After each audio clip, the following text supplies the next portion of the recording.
Bonjour et bienvenue dans cette deuxième partie consacrée à Docker Deep Dive.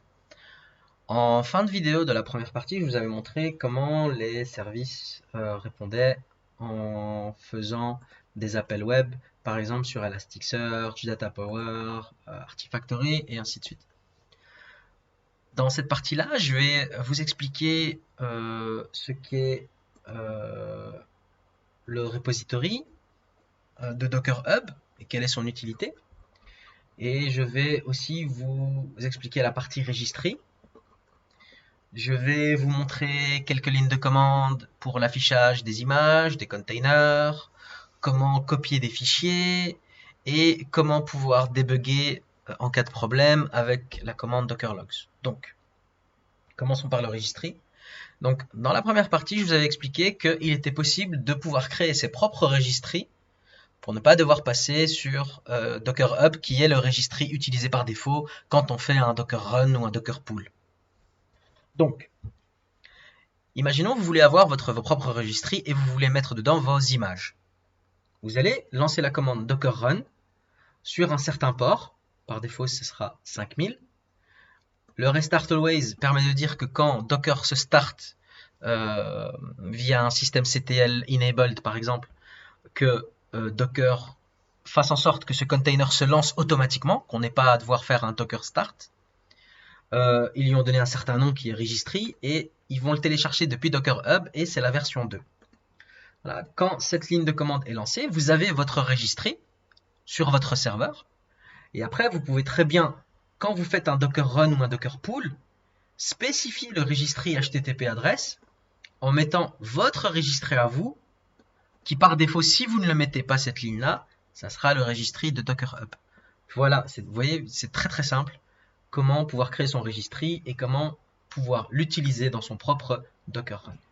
Ensuite, lorsque ceci est fait, dans Docker Hub, imaginons dans votre entreprise, vous voulez développer et vous voulez faire partager à la communauté vos développements, vous voulez contribuer, eh bien, vous voulez simplement faire de la publicité sur vos produits, vous pouvez créer des repositories.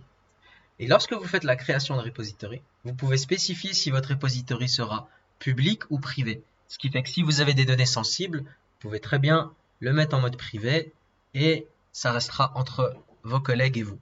Voilà. Donc ça, c'est pour la partie repositories. Maintenant, je vais passer en ligne de commande et on va regarder. Donc, quand on avait fait le Docker Compose, on téléchargeait soit des images en mettant image le nom de l'image, ou on pointait via un contexte, un build context sur un folder, par exemple ici, et on mettait from le nom de l'image. Donc vous voyez, IBM-com ACEMQ ou IBM-com DB2, normalement, est téléchargé sur mon ordinateur. Pour pouvoir les voir, vous faites docker images. Évidemment, je suis déjà dans une Docker. Voilà, vous faites docker images et vous voyez image, l'image IBM-com DB2 est là, comme vous pouvez le voir, et spécifié en version latest. On a par exemple ACEMQ qui doit se retrouver ici quelque part, qui se trouve là, aussi en version latest. Si vous voulez effacer une image, c'est docker RMI, soit le nom de l'image, soit son image ID. Donc, quand on fait RMI, ça va effacer l'image. Je vous ai montré que Docker PS permet de voir les containers. Alors Docker PS ne montrera que les containers qui sont actifs et ouverts. Si maintenant je veux voir tous les containers, ceux qui sont actifs et ceux qui ne le sont plus, je vais faire Docker PS-A pour all. À partir de là, vous voyez, j'en ai qui ne sont plus actifs depuis 3 heures, qui ont démarré il y a 3 heures, qui ne sont plus actifs. Donc celui-là a dû se lancer en quelques secondes, par exemple. Et je vois aussi, si je remonte, que certains containers sont encore actifs. Voilà. Voilà, donc tout cela, vous voyez, ils sont toujours up dans le statut. Alors, Docker PS-A. Maintenant, on va voir pour la copie. Si je prends ceux que j'ai créés avec mon Docker Compose.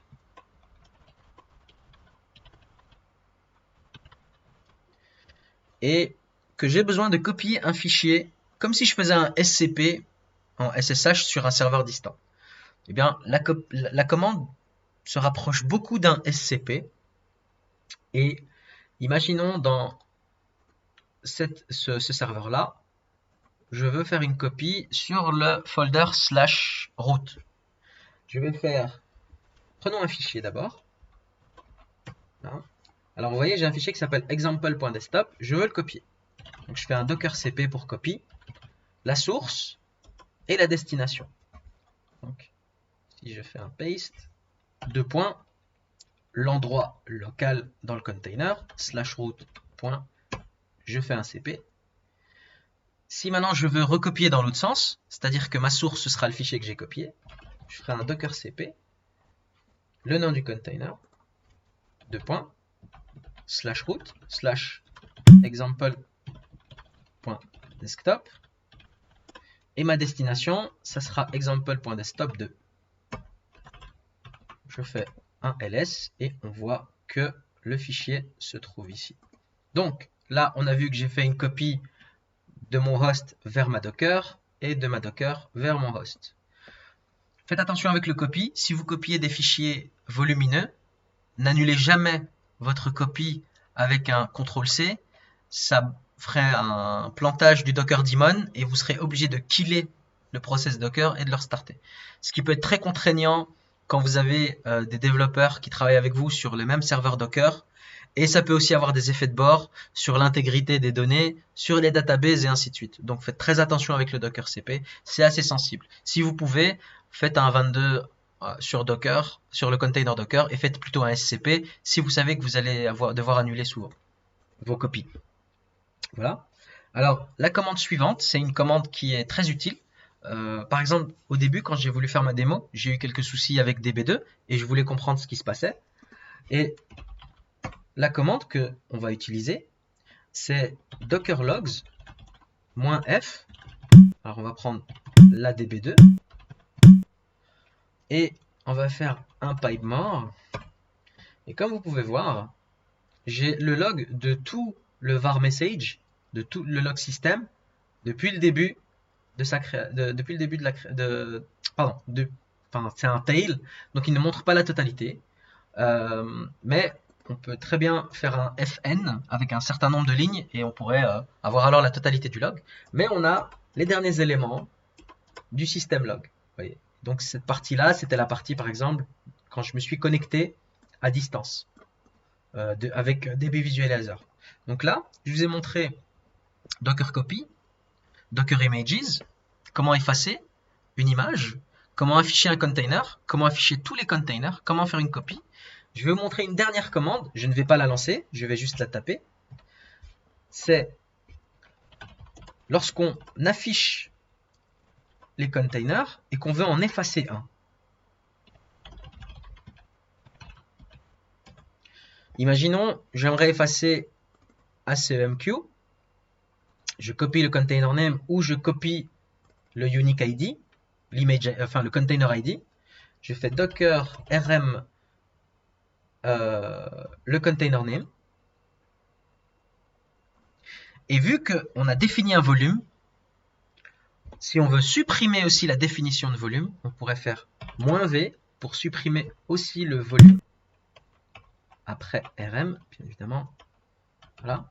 Et si on veut forcer la suppression du volume, on fait -fv pour remove force volume. Et on efface le docker container ainsi que le volume et on force la suppression du volume.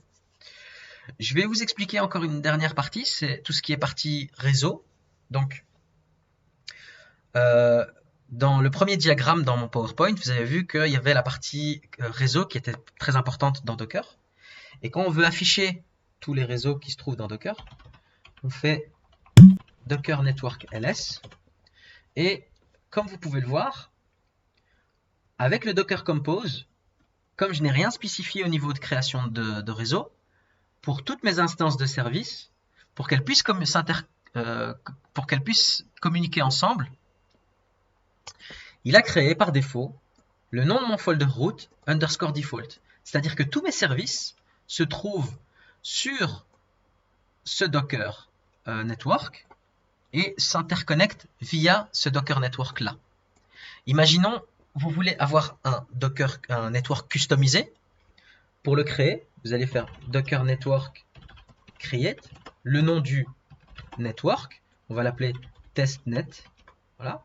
Si je fais Docker network ls, on voit que testnet est là. Et lorsque on va dans sa Docker, si maintenant, imaginez, vous vouliez que seul DB2 et ACE-MQ communiquent ensemble via une certaine IP différente que le default, on aurait mis networks -testnet. À ce moment-là, si j'avais fait ça ici et que j'avais fait ça pour DB2, j'aurais eu DB2 et ACE-MQ qui peuvent communiquer depuis le network testnet qui a été créé via cette ligne de commande. Voilà, donc j'espère que ça vous aidera. Et c'est tout pour moi pour la partie Docker Deep Dive. Au revoir.